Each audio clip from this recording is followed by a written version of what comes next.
The events of April 14th, 1865. I am issuing a spoiler alert right at the top of tonight's tutorial. If you don't want to know about what I'm announced at the moment and you want to come back to it later, please take this chance to fast forward to the third slide. You have been warned.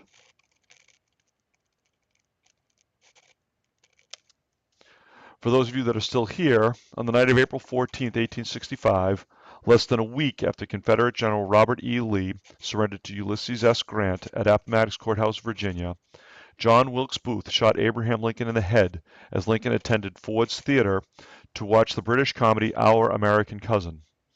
Lincoln died the next morning at a house across the street from the theater. He was the second president to die while in office and the first to be assassinated. Okay, welcome to those of you who skipped ahead to this slide. For the others, this will be the background of the events of April 14th. As the Civil War was coming to a close, John Wilkes Booth, arguably the greatest Shakespearean actor of his time and a Southern sympathizer, looked for a way to keep the Southern cause alive. He and his co-conspirators created a plan to kidnap Lincoln and trade him for Confederate prisoners of war. However, before he could execute his plan, Lee surrendered and the war ended. In the days after the end of the war, Booth still looked for an opportunity to avenge his beloved South. Around noon on Friday, April 14th, Booth heard that supposedly Lincoln and Grant would be attending a performance of Our American Cousin at Ford's Theater later that evening. Booth saw an opportunity not only to avenge the South by killing Lincoln and Grant, but also Secretary of State William Seward and Vice President Andrew Johnson. This would throw the United States government into chaos, which is exactly what Booth wanted.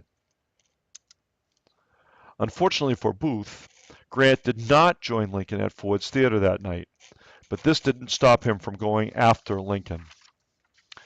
Being as well known as he was able to move around the theater easily enough and gain access to the president's special box near the stage.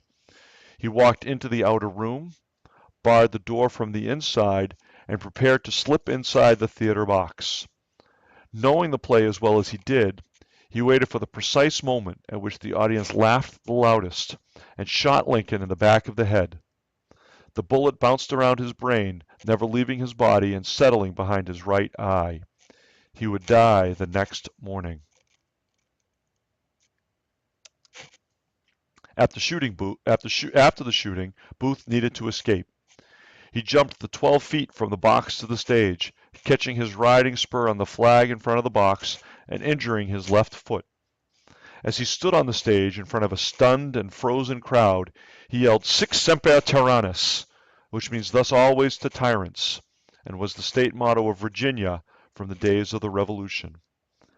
Making his way off stage, Booth was able to hobble out the backstage door and onto a horse to begin his escape. Booth was able to escape capture for almost 2 weeks, but his broken ankle eventually became more than he could deal with. He hid out in a barn and was eventually surrounded by Union troops who threatened to burn the barn. When he ran out of the barn, Union troops shot and killed him.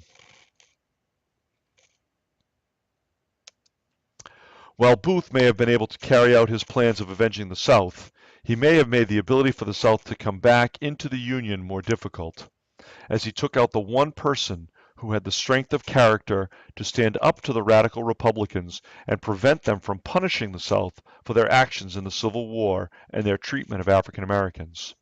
With Lincoln gone, the radical Republicans were now in charge of bringing the South back into the Union, which was not good news for them.